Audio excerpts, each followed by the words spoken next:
ஒவ்வொரு செவ்வாய்க்கிழமையும் வெள்ளிக்கிழமையும் இந்த ஸ்தோத்திரத்தை பாராயணம் செய்தாலோ ஒரு சொல்ல கேட்டாலோ எப்பேற்பட்ட பணத்தேவையாக இருந்தாலும் அது உடனடி பூர்த்தியாகும் என்பதாக சிவபெருமான் வாக்கு. அப்படிப்பட்ட சிவபெருமானால் பார்வதிக்கு உபதேசிக்கப்பட்ட தனலட்சுமி ஸ்தோத்திரத்தை தான் இப்ப நம்ம தெளிவா தெரிஞ்சுக்க போறோம். தொடர்ந்து பார்த்துட்டு வர அன்பர்கள் சப்ஸ்கிரைப் செய்யாம பார்த்துட்டு இருந்தீங்க அப்படின்னா சப்ஸ்கிரைப் செய்து உங்களுடைய ஆதரவை தர வேண்டும். மேலும் உங்களுடைய நண்பர்களுக்கும் பகிருங்கள். அவர்களும் பல அறியாத ஸ்தோத்திரங்களையும் மந்திரங்களையும் தெரிந்து எம்பெருமானுடைய அருட்கடாட்சத்தை பெறட்டும்னு கூறி இப்ப இந்த தனலட்சுமி ஸ்தோத்திரத்தை தெரிஞ்சுக்கலாம். ஸ்ரீ தனலட்சுமி ஸ்தோத்திரம். ஸ்ரீ தனதா உவாச்ச.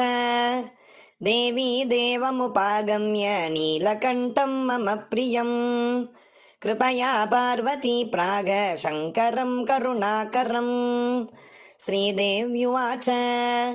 ப்ரூஹி வல்லப சாதூனாம் தரித்ராணாம் குடும்பினாம் தரித்ரதலனோபாயம் அஞ்சஸ்யைவ தனப்ரதம். ஸ்ரீசிவௌவாச்ச.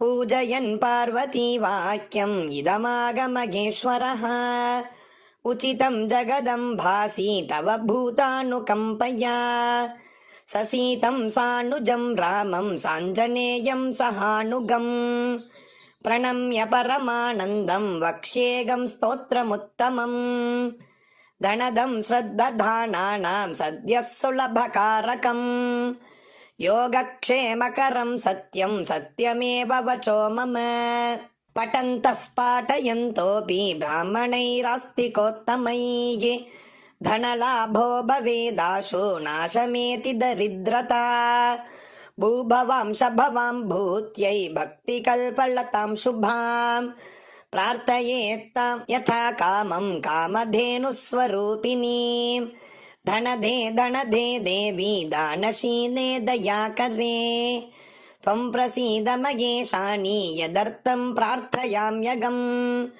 धरामरप्रिये पुण्ये धन्ये धनदपूजिते सुधनं धार्मिके देहि यजमानाय सत्वरम् रम्ये रुद्रप्रिये रूपे रामरूपे रतिप्रिये शिखी सकमनो मूर्ते प्रसीद प्रणते मयि आरक्तचरणाम्भोजे सिद्धि सर्वार्थदायिके दिव्याम्बरधरे दिव्ये दिव्यमाल्यानुशोभिते समस्तगुणसम्पन्ने सर्वलक्षणलक्षिते शरच्चन्द्रमुखे नीले नीलनीरजलोचने चञ्चरीकचमूचारु श्रीगारकुटिलालके मत्ते भगवती मातः कलकण्ठरवामृते हासावलोकनैर्दिव्यै भक्तचिन्तापहारिके